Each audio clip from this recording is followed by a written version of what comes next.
এতক্ষণ তো আমাদের কথা শুনলেন। আপনাদের মধ্যে থেকে যারা বলতেছেন, আপনারা তো প্রত্যেকেই একটা করে ইউনিট বা একটা করে ইউনিয়নের লিডার। হ্যাঁ, তো আপনারা কি বুঝছেন? হ্যাঁ, আপনারা কি করতে চান? আপনাদের কি বক্তব্য, এটা একটু বলতে পারলে ভালো হয়। বলেন, বলেন,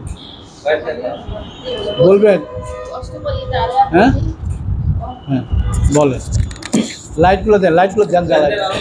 গাইবান্ধা থেকে আসা উপস্থিতি বোনেরা ভাইয়েরা যারা এখানে উপস্থিত আছেন, আমি সবারকে একটা কথা বলতে চাই। আসসালামু আলাইকুম। কথাটা ঠিকভাবে বুঝবেন আপনারা।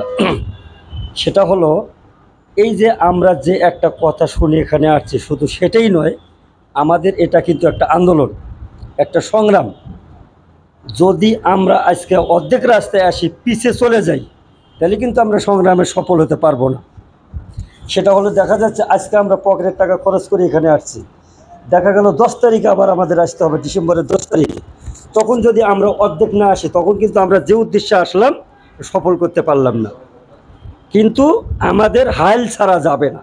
আজ যতটুকু কষ্ট হচ্ছে, আগামী 10 তারিখে আসার জন্য যদি এই দ্বিগুণ কষ্ট হয়, তবু আমাদেরকে আসতে হবে না। মানে হয়তো আজকে 10 জন আছে, কালকে 10 জন আসলাম না। হয়তো কেউ, অনেকে অর্থের চিন্তা করবো যে অর্থ ক্ষতি হচ্ছে আমরা যাব না, কেউ কাজের চিন্তা করব, তাহলে কিন্তু আমরা যে উদ্দেশ্যে আছি সেটা আমাদের হবে না। এই বলে আমি আমার কথা শেষ করছি। অবশ্যই আপনারা আমার কথা বুঝতে পারছেন।